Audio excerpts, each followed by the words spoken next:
And here we are, guys, just the ending of this fight just ended in such a depressing way in Magi. It's just like, this probably is up there with one of my favorite arcs, especially for one of the shorter arcs, especially in this series.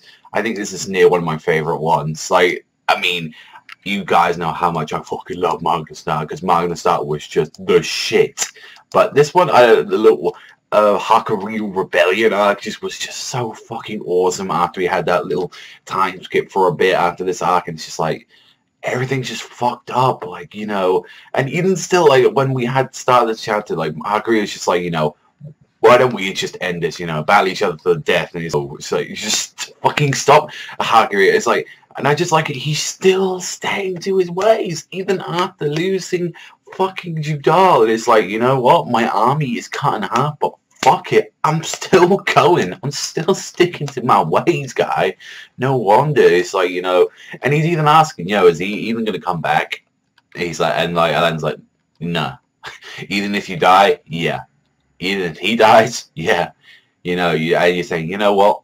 That is the most fucked up thing you've probably ever done with Alladin. That is some cruel ass shit. And he's like, you know, I didn't have any other choice about this. What can I do about this shit?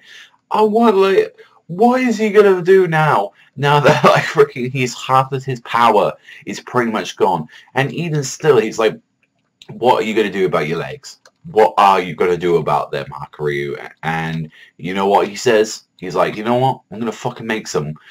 He is basically got no arms, no legs, nothing at this point. He has just got that one hand and just that strong will, because he is just fucked right now. He's lost a hand, he's lost his legs.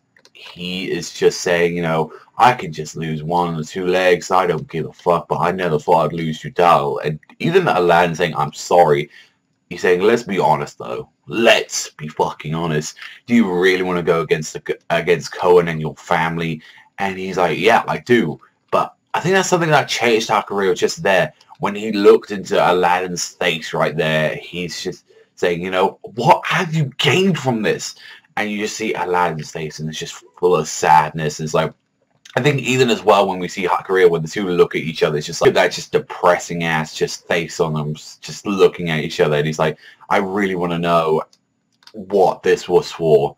And he's like, you know, this is my path. This is what I wanted to settle things. Like, same thing with you and Judal. You wanted to settle things. I wanted to settle things with Alibaba. It's like, you are like a mirror image of each other. It's like, you know, you're so much alike, you know, your peerless opponent he couldn't ignore. And he's saying, oh, so I think, you know, that was the kind of gist that he feels like he was going with. Now, here's the most interesting thing about this chapter, as he was like now getting ready to set off, is that this one chick just comes out of nowhere and saying, you know, my master would do anything to help me, Majesty. Now, here's the thing though, it's way too quick, I feel, to actually have the Gyokuen at this point. So I'm guessing, and that's the thing as well, like, because I've seen the roar for the next chapter as well. It doesn't seem like Alladin says, like, this girl has depravity, so I don't think this is, like, part of Al Farman or anything. Like, it does have, like, the mask for Al Farman, but it looks, it's hard to say, really. It's like, it really is hard to say, but I imagine this could be someone, like, that belongs to Sinbad. It looks like an Al Farman man. It's like, even still, like, even if Aladdin's like, you know, who the hell are you? Because at this point, Aladdin knows who, like, every member of Al Farman is. So I'm guessing, like, this person is probably, like, Sinbad's. I imagine this is, like, Sinbad's spy that he sent around to keep tabs on everyone. And he's like, you know what, I need fucking Hakuryuu on my plan. And this is his original plan. Like, he was going to team up with Sinbad so he could take on Koan and just start this big-ass war. It's, just a great chapter, honestly. I felt like it was a very somber note to end on this shit. And definitely, you know, I'm very curious to see what's going to be happening in that little, I guess, little last just sort of epilogue chapter. But this honestly just felt like my ending of this arc right now. But thank you very much for watching. I'm going to definitely give this one a 7.5 to an 8. I thought this was a great chapter. So, thank you very much for watching as always, and I'll see you guys next time.